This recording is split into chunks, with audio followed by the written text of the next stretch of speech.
mga day, so for today's video mga day, inimbitahan nga tayo ng isang birthday. Naglalakad nga lang ako kasi malapit lang naman. Kaya habang naglalakad kami, nakita ko nga tong mga ducklings na ang cute. At ito na nga, at umabot na kami sa venue. Ang kaso, hindi pa pala nagsisimula. Kaya ayan, tinitingnan-tingnan ko muna sila. Habang itong isang kapatid ko ay nagtitingin din. Simulan ko na nga lang siyang aliwing. Kaso tingnan nyo naman ang mukha niya, parang hindi naman siya natuwa.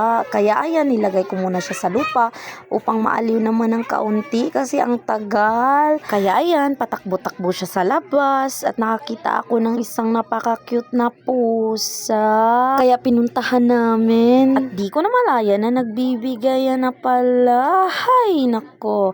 Kaya ayun, ibinigay ko muna sa isa ko pang kapatid, yung bunso kong kapatid na nag-aantay ng mabigyan ng pagkain. Naku naman. At yun na nga, nakumpleto na yung binigay na pagkain. Ito nga pala yung breakfast nila. Huy, sosyal. Paantay-antay ng konti nga lang ako dyan kasi magbibigay pa daw sila ng loot bags. May pa loot bags pa. Huy. Mamaya pa daw magbibigay. Kaya ayun, umuwi na lang ako ng mag-isa. Kinain-kain ko nga ng paunti-unti yung binigay na pagkain kasi nagugutom na talaga ako. So ayan na muna sa ngayon. Salamat sa panunood. Paalam mga bay!